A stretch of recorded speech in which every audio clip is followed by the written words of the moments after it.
February 8th, UFC 312 pay-per-view, Sydney, Australia. We have a fight, middleweight rematch for the belt.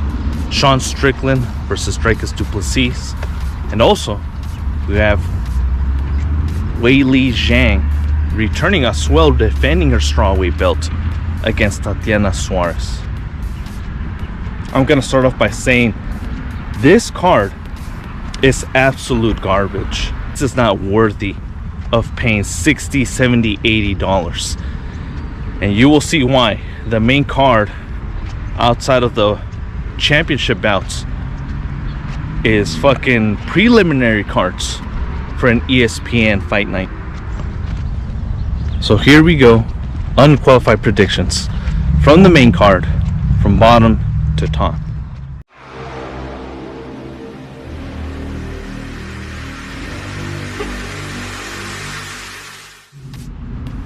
First fight of the evening, we have a welterweight bout, and probably what's going to be fight of the night. We have a fight between Jake Matthews versus Fransisco Prado.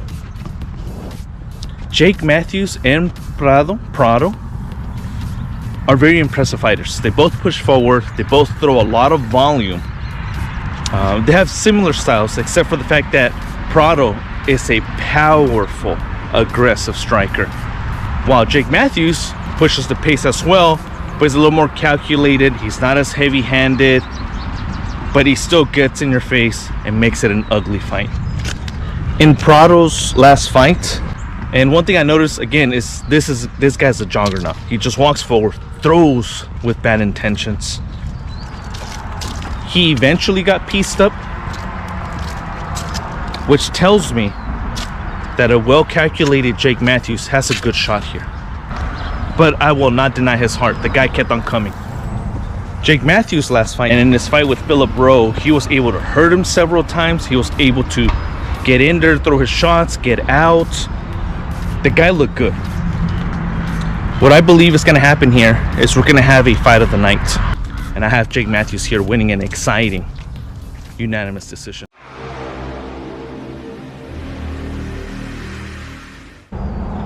Second fight of the main card, we go to the light heavyweights. A fight between Jimmy Crute and Rodolfo Bellato, or Bellato.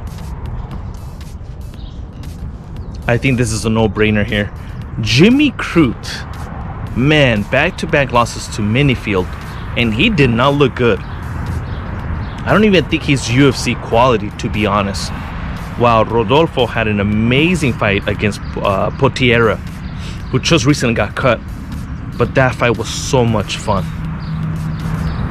Bellato is a Terminator, a guy that just walks forward, can take punches. I mean, 2-3 times I thought the ref was gonna step in there and stop the fight, but Bellato kept on moving, kept on, trying to scramble, and he was getting pounded out. I mean, I truly feel that if the ref would have stepped in at any time, it would have been justified. That's how bad this guy was getting beat, and somehow comes back from the dead like a rising phoenix from the ashes and turns the table and stops Teixeira.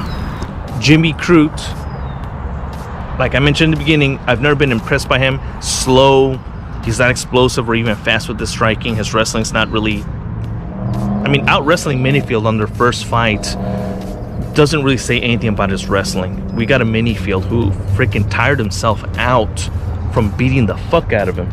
I think the fight ended in a draw, but in the rematch, man, it did not look good for him. The way this fight's gonna play out is simple. Rodolfo's gonna walk him down. He's gonna be the one to walk forward. He's gonna start exchanging with him, and eventually Jimmy Crute is gonna break, catch a punch, go down, and that's it. I have Rodolfo winning by TKO round 2 or 3.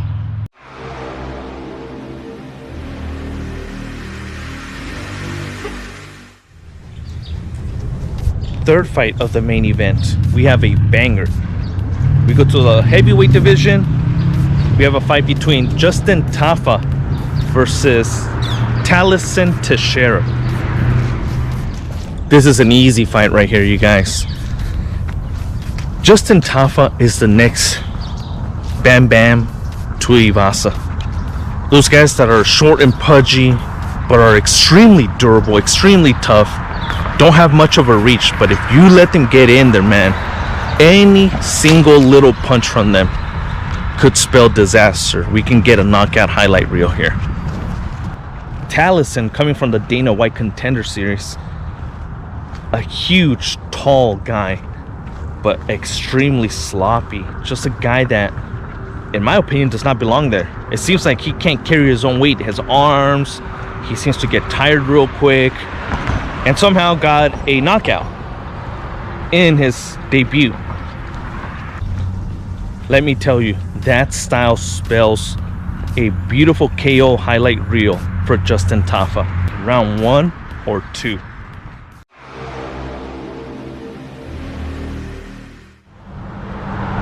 Fourth fight of our main card and our co-main event. We have a championship bout at the strawweight. We have a fight between champion Weili Zhang versus Tatiana Suarez. Tatiana Suarez is a very interesting fighter because I do see the talent. I do kind of see the hype in her abilities. However, she suffers from that Cain Velasquez syndrome where they're consistently injured to the point where they're wasting their golden years. I don't know if it's honest just bad luck, overtraining, or what's going on. Extremely sloppy, although she was able to dominate Jessica Andrade. I just I wasn't okay with her performance. I didn't see a contender performance. I didn't see anything special about her.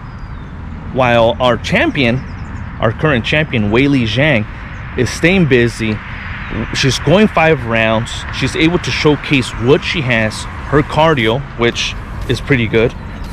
We see everything from Weili Zhang, and this girl's looking golden right now. I mean, she technically stopped her opponent in her last fight with a last-minute rear naked choke. We all saw that, and it was craziness, right? The girl went out, but right as the bell rang. The only thing that kind of worries me here about Weili Zhang losing is that her opponent Yan was able to kind of control her a couple times, take her back, hold her there, and we all know how good Tatiana Suarez is with the wrestling. That's what she's doing. And with her length, because she is a tall, lanky fighter for strawweight, she can pose problems for Weili Zhang that Yang wasn't able to. For this matchup, I'm still gonna go with the champ. She's too active, has shown great cardio, great striking, great scrambling, never say die attitude. She has way more tools that she can throw at Tatiana than what Tatiana can throw at her. I have Weili Zhang winning by unanimous decision.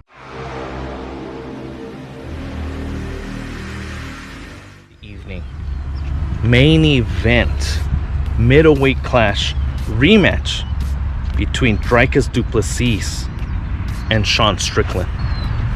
I don't know how Plessis does it, but he does it, and he gets it done. I've never been impressed with him. I'm still not impressed with him.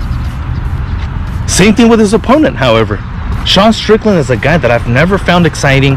I don't see what's so great about him, but he's getting it done. Let's start with the challenger, Sean Strickland. A guy that slowly but surely marches forward, tough as nails, can take a lot of punishment, and uses very basic 1-2s and front teats, little attacks, the 1-2s, nothing devastating, but little by little chips at you. And when your cardio goes out the way, Cain Velasquez said it best: fatigue makes cowards of us all. Plessis has a similar approach, but he throws slightly heavier punches, doesn't really set them up, very sloppy, just pushes the pace to the point where you're going to break. It's always an accumulation of just wearing you down, threatening you with power punches, lunging forward, overexerting himself, and somehow he hasn't gotten caught. Okay, somehow nobody's able to put away this sloppy ass striker. I mean, he just starts mixing in his wrestling, which is also sloppy. His takedowns are sloppy. I don't know how this guy's getting it done. Both of these guys are not technically sound. They're not. I don't care what people say about Sean Strickland's boxing. It's not technically sound. Both depend on their ability to be able to take punishment to the point where they outdo you. I don't think anybody really asked for this rematch. We're all waiting for the Hamzat, Chimaev, or somebody else, right? How's this fight gonna go down? Exactly the same as the first fight. Not one or the other has improved. Not one or the other has shown more tools to their arsenal. They're the same fighter that they fought themselves a year or two ago. I just don't see Sean Strickland's ability to win here. I don't see the road where he's gonna win. With the slow pace of slowly marching forward, it's not enough to make Plessis panic and make a mistake. It's like a heated sparring session. That's what it's gonna be all over again. But I have Plessis winning by decision.